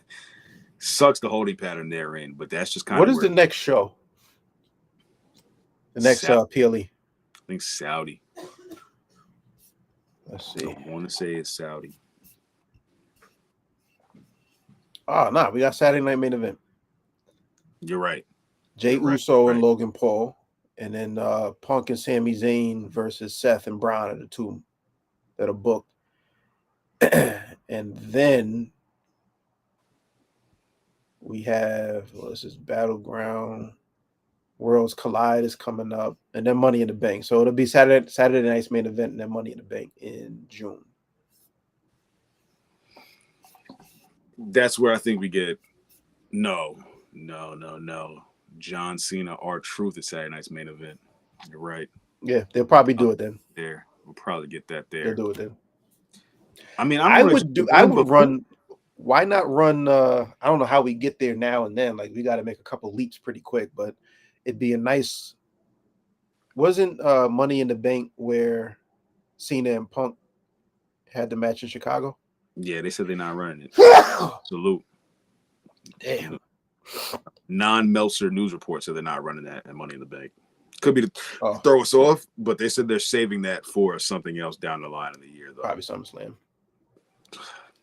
Because then, like, maybe. So, which begs the question: where do you see Cena's title reign and the next defense is even going? If after R-Truth, like if R-Truth is next, which is going to piss the internet off, like I think you hit the big ones. Like, we already hit Randy. Mm-hmm. I could see him in Roman, Punk, and Cody. He could get back to Roman at some point. I think it's big names because like who That's why I say he You're keeps not- the belt until his retirement match. Because it's like, dog, it's too much money on the table for you to just lose the belt at SummerSlam and then go back being a babyface and it's the end. Like, I think y'all got what y'all going. We're gonna get what we're gonna get out of this year as Cena as champion. Like, it's if anything, this year as Cena as champion might fly by more than Cody as champion. We're already about to be in June, and it's already like we're already in May, right? So you know what I'm saying? He's already had 2 defenses at this. Well, no, one defense, but it feels like he's had the belt for a minute now. You know what I'm saying? And he's still got Punk, Roman, Cody. I think those are the 3. Drew would be awesome. I think Drew would be great. I don't think we're getting Drew. I don't think we'll get that. LA Knight, I just think is just too. I don't think we're getting that either. Too filler with LA Knight. Like, that's a no-brainer. He's not winning that. You have, like, let's look at it. You have Money in the Bank, which is June. What's July? I think he skips that, but it's LA, so it's hard to think he skips that. Yeah, I don't think he. Yeah. What's July? Is anything in July? August is SummerSlam. He's definitely doing Money in the Bank in SummerSlam, as far as I could tell. Mm-hmm. So big names, you know, Cody is one of those for one of those. Punk is one of those for one of those. I could see Roman almost being. Well, I think if Cody's the guy to beat him, but then like Roman is right there, they're gonna run Roman again. It's Night of Champions. Night of Champions is what, Cena and Uso? Oh, no, they have all right. So it's Saturday Night Main Event on the 24th of May coming up. I think that's where we get this R-Truth thing out the way. June 7th is Money in the Bank. June 28th is Night of Champions in Saudi. June 12th is Saturday Night's Main Event again, and August 2nd and 3rd is SummerSlam. August 31st, though, we got Clash in Paris. October 11th is Crown Jewel. November 29th is Survivor Series. And then we'll probably swing back for the end of the year, Saturday Night's Main Event in December. And that'll probably be it for Cena. Yeah. But if it's not after Survivor Series is the last known pay-per-view on schedule right now. It's a lot of pay-per-views. It's a lot of time. There's a lot of big, but then, like, you know, there's a certain number of dates. He has to create those programs. So it's something he's taking off. And who can carry a Cena program just feuding with the monitor and the hard camera and the microphone? Adrenaline in for my 3 soul. weeks. Adrenaline in my soul. Something Cody wrote. Right. Like, if it's not Cody, who else is going to hold those hard camera promos for 3 weeks at a time until Cena? You know, the funniest thing about a feud with Roman and Cena is nobody shows up. They just none of them going to be there. It's going to be all promo, all hype videos, all recap videos. They say, yo, at SummerSlam, they announce at the end of July, Roman versus John, and then we don't see them at all. they just keep running clips. They've had phenomenal careers. Yeah. We see all the promos that they had 5 years ago. They just run. John Cena's a classic. I can see it as being a classic Vince McMahon. John Cena advertised tonight, and then Roman gets to the arena, and it's like John Cena via satellite. Like, actually, I didn't want to show up in this bum ass town anyways, so here we are. And it's like we're about to get promo. You know, he's gonna get promos on Zoom. Yes, both of them via satellite. So Roman, Punk, neither one of them show up. Cody, R-Truth, no Drew, no LA, no Damian. Damn, that's like, fam. I don't think if they do Night of Champions, they might do the Jey Uso versus John Cena, which is an call easy back to the Rumble. Call back. That's easy. That's an easy, like, you know, moment for Jey Uso to get cheered. I think John Cena he loses. Yeah, I think Cena definitely beats him. But it'll be, you know, he'll cheat. Yeah. It won't even be because of Cena. It'll be because of somebody feuding. It'll be because of the Seth Rollins crew. I was about to say Seth is another guy. Keep him away from the world title, bro. But do you see him in a program with Cena at all? No. I just don't want him near the world title picture at all. I don't want him back with the world title right now. Like, there's still so much more to go with that world title before we get to Seth Rollins' second reign. Me personally. Like, LA Knight could have had another reign. Drew McIntyre could have had a longer reign. Sami Zayn could have a title reign. Anybody but Seth Rollins being a two-time world heavyweight champion. But it feels like we're going to get closer to that more than anything else. Why don't you want him to? Yo, that first reign sucked. I ain't gonna hold you. But That first it's a reign was completely mad. different dynamic. I don't think he's a really good face. Agreed, but right now is just Jay's time, and I also feel like there's more opposition and more things to explore with Jay as champion than just him being the guy who's chasing for the belt again. I'm Like, not saying right now. I'm just saying I don't at want some point this. No time. I almost feel like Seth should just not win the world title and just be a tyrant. Just be the heel main tyrant without the world title. That's fine. I think that's fine. But I mean, like his main focus is the world championship. And every time he thinks and he's CM Punk, closer, it's Punk and the title. every time he's this much closer, Punk just pulls the referee out the ring and says, "Eat a dick." Like every time that Seth is about to win the title, CM Punk is right there. Like, nah, it's not Real happening. hate. It's not happening on my Real watch. hate. It never ends their feud, but it also makes sure that Seth never wins the world title again. Yeah. I mean that's Backlash. I think we can wrap up on solid pay-per-view. Solid pay-per-view. Yeah, It wasn't. It was cool. The BPLEs always deliver more than we expect when we go into them. Look, I thought that I didn't hate the Orton Cena as much as a lot of other people did. It's crazy enough, I think it was better than the Cody match. But the ending was trash. The multiple RKOs, but this leads to Randy Orton, Nick Aldis, so I'll live with that. Yeah, the Viper versus the National Treasure. Come on, man. The ending was trash. I mean, and the ending is as much a part of a match as the rest of the matches. So, especially because that's the main event. That's what a lot of people are going to go home remembering, and it was trash. His title, it's just him hitting people in the head with the title. That's it. He's doing all the heel stuff that he normally does. It's Mox levels of whack. Yeah, but you know what though? What did we discuss in early episodes? All the companies copy each other every single week. So why are we surprised by this? We literally watched Moxley bounce a briefcase, aka the world title, off Samoa Joe's head and retain with no real. With ease, actually. Like it was just pink. 1, 2, 3. I was like, oh, that's what's up. Commentator got attacked in WWE, and he's got a match. Nigel McGuinness gets provoked, and guess who's about to tag team with Danny Garcia? Nigel McGuinness. Hey, welcome to pro wrestling. Welcome to Dick Kick City, Nigel McGuinness, because Danny Garcia has got a heel turn coming for you. Nah, for sure. For sure. That is what I think is happening on the AEW side. We could wrap up on just a quick little double or nothing. Yeah, right now there's 4 matches that are booked, and then I'm gonna go take me a Zyrtec. You know what that means? 10 more matches to go. I was about to say we got another 10 to go. Got another 10 to go. Right now we got the 2 Owen Cup finals. Mm-hmm. Mercedes Moné versus Jamie Hayter and Will Ospreay versus Hangman Adam Page. Yes. And then we have the Hurt Syndicate versus Dustin Rhodes and Sammy Guevara, who are the Ring of Honor Tag Champs. And then we have Timeless Toni Storm defending the Women's World Championship against Mina Shirakawa. And, of course, both of those Owen Cup tournament winners go on to All In for a world title shot against whomever the champ at that time is going to be. I think, Timeless Toni Storm's beating Mina Shirakawa. Easily. Right. Hurt Syndicate has definitely beaten Sons of Texas. I think this is more of a, just to have them do something here.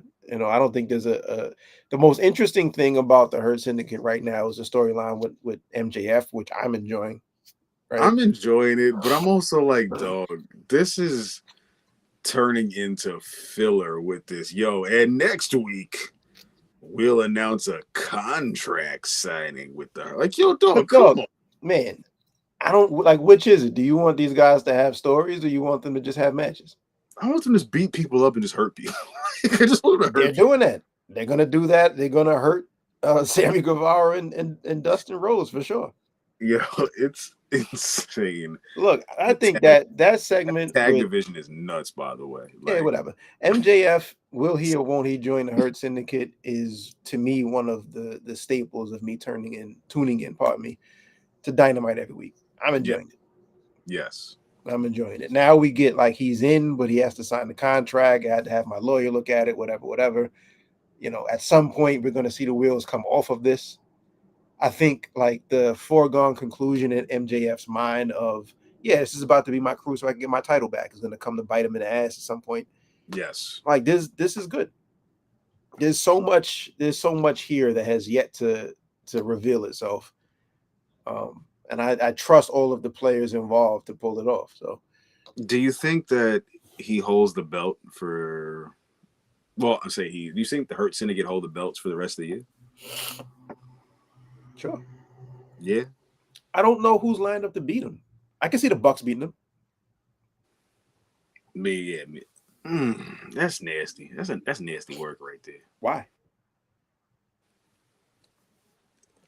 I don't believe them against Bobby Lashley. And if they beat Bobby Lashley and Shelton Benjamin, it's like, yeah, but I mean, like, what kind of argument is that in pro wrestling, bro? Like at this point, Dante Martin and the Martin brothers are the same size as the Hardy Boys. Like, come on, man. Yeah, but they're actually like they're multiple time world champs. So we know that the Young Bucks pedigree Meltzer driver on Bobby Lashley. We know that, but they don't have to. They'll be clearly the heels in that. So you have somebody hold somebody's foot under the ropes, bro. Like you have them be the EVPs to manipulate the ref. It's tough. That's tough. I think they Dom Mysterio shouldn't be beating anybody. But he's not a bad wrestler. Neither are the Bucks. I just don't think the Hardy Boys get it done. If there's a team to beat them, I think it's MJF and Miscellaneous. Yeah. I don't think so. Miscellaneous is who MJF brings in to aid him. It needs to be Wardlow. It gives him something to do. If Wardlow returns over the course of these next couple of weeks, I'm cool with that. I'd be like, yo, that's what's up. Like, that's a hell of a swerve, to be honest. I agree. Whether you Wardlow or anybody else, Hammerstone, Wardlow. Hammerstone, nah, bro, don't do that. Yo, we just got random Joshis just popping up, and they're like, yo, we here. Like, if y'all can do that, we could at least get Hammerstone and Richard Holiday for a all I'm saying is Hurt Business will be beat by a well-established, credible tag team. I already called cap on that. I don't think it'll be a credible tag. I think it'll be Bedfellows Makeshift Mania. MJF and the homie. MJF and Wardlow are the ones who are going to take the tag titles. Now that we speak about it, I call it. You added it. You said Wardlow, and now all I think is MJF and Wardlow are the ones to take the tag titles.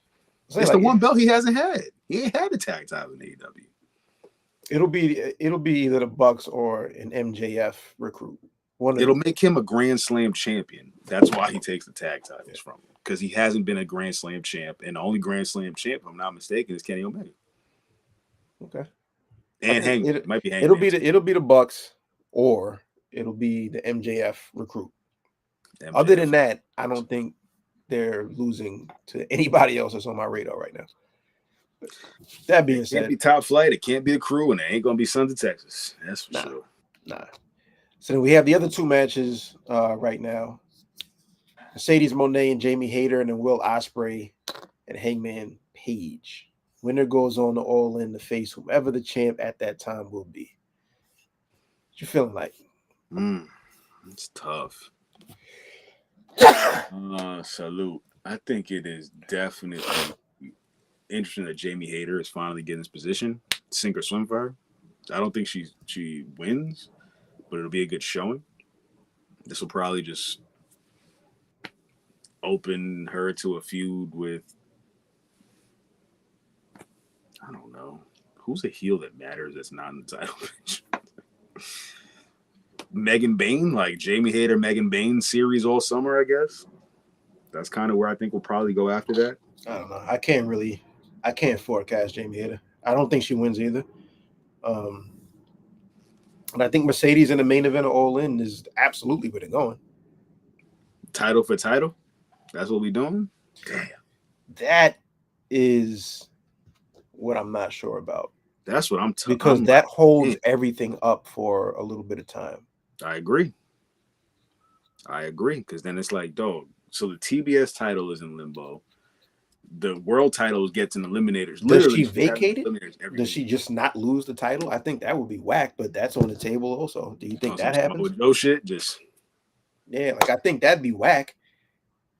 But I also wouldn't be surprised, like, if that's the direction that they're going.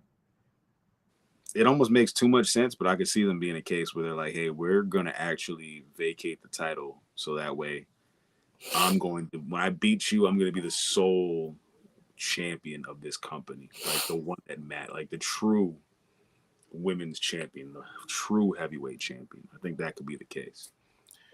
I don't know. I think, like, again, like, to a creative way to get that title offer is like, yeah, she wins this tournament. She's booked for the world title match at All In, and her focus is now solely on that. And she loses, so that she's primed for a loss. You know what I mean? Yes. I think she still has an amazing back and forth match with whomever it is that beats her, but I do think she loses. And I would do it on TV. Yeah, no, you're right. I would absolutely do that on TV. She'll lose that championship in front of like a pretty good sized TV audience. And I think if they book it far enough in advance, that'll sell a couple of tickets also. You know, because I think people are going to forecast, oh, we're getting a new champion at whatever that show, whatever that episode happens to be. And then Paige and Will Ospreay. That's gonna be a goodie. First time. I like that. I definitely like that. I just don't know. I can't call it who wins, yo. But I mean, I'm lying. It is Will Ospreay that wins. But Hangman could win, though, respectively, because he's in a good position right now. But I just think it's Ospreay, because Ospreay is the real main event that we need, bro. We need Ospreay in that main event of All In. We need Ospreay as World Heavyweight Champion. He's the best wrestler. He's the best person. And Darby clearly ain't coming back no time soon. He's doing kick flips on the mountain. He is the king of the mountain. It's a fact. He's doing kick flips on Mount Everest. So to wait around for him. That sounds like a Tyler the Creator. No, not Tyler. It just sounds like a wild album, bro. Yeah. Kick flips on Mount Everest. It's very Limp Bizkit. Very Chiodos, like a Day to Remember, like song title. Kick flips on Mount Everest. It's great. But yeah. Fueled by Ramen. That's their newest signed artist. Yeah. I just think it's gotta be Will Ospreay that wins this title. It's the best option, though. Like Ospreay is the champion of AEW. Respectfully. Like he's gotta be. I don't see nobody else doing it but him. Ask me one day, I'll probably say one name. Ask me another day, I might say the other. Like I'm kind of right now, I'm a little torn. Like if I were picking today, I'd go with Ospreay. It's the best wrestler. He's the most over. Why are we not putting why is the company that's focused on where the best wrestler not putting the world title on the best motherfucker wrestler? Like, cut all that storyline and feud and heat. Like, yo, dog, this is where the best wrestle. So put the title on the best wrestler. Will Ospreay, please. Yeah, it's tough for me to forecast where either of them go with a loss. Hangman goes to find Swerve again. I was gonna say Hangman and Swerve, and then they become a tag team. They become straight. If Ospreay loses, it's tough. I don't know. If Ospreay loses, he's going to go.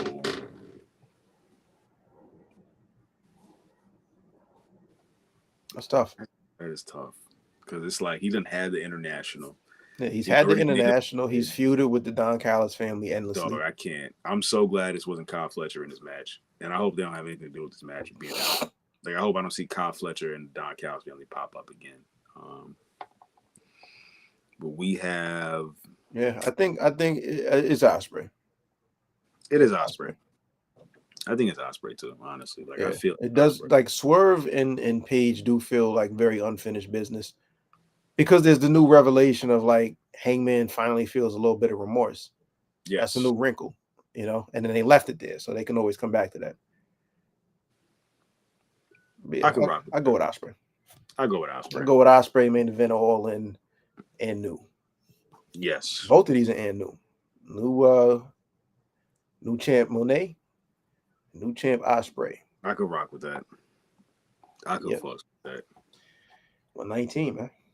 119 in the tuck is down. 119 of those gents, man. Hit it. Ringside Club. We'll catch y'all on the next time. Follow across all of the things. Subscribe on all of the things. We out of here.